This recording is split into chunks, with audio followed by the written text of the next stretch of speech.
UPSCचा निकाल लागलाय आणि हजारोहून अधिक जण अधिकारी झालेत. यात महाराष्ट्राच्या पोरांनी देखील धुरळा उडवून दिलाय. यात खास गोष्ट म्हणजे पुण्याच्या अर्चित डोंगरेनं देशात तिसरा येऊन महाराष्ट्राचा मान वाढवलाय. शक्ती दुबे ही पहिली तर हर्षिता गोयल ही दुसरी आली आहे. पहिल्या 100त महाराष्ट्रातील आणखी काही जणांचा समावेश आहे. मात्र यामध्ये अर्चितच्या यशाचं कौतुक होतंय. मागच्या वेळी अर्चित डोंगरेनं UPSCमध्ये 153वा रँक मिळवला होता. त्याची IPSसाठी निवडसुद्धा झाली होती आणि सध्या तो IPS प्रशिक्षणासाठी असल्याची माहितीसुद्धा आहे. त्यानं यावर्षी पुन्हा परीक्षा दिली आणि त्यामध्ये अभिमान वाटावा अशी कामगिरी केली आहे. अर्चित हा मूळचा पुण्याचा.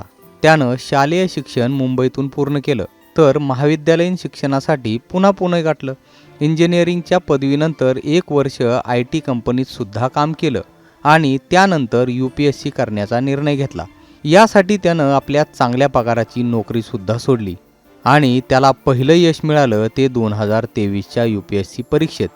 त्यानं त्यावेळी 153वी रँक मिळवली आणि आता पुन्हा त्यानं परीक्षा दिली आणि थेट देशामध्ये तिसरा येण्याचा मान मिळवला. अर्चितच्या या यशानं महाराष्ट्राचा झेंडा देशभरात फडकवला गेलाय. या यशाचं सर्वत्र कौतुक होतंय. ब्युरो रिपोर्ट, मुंबई तक.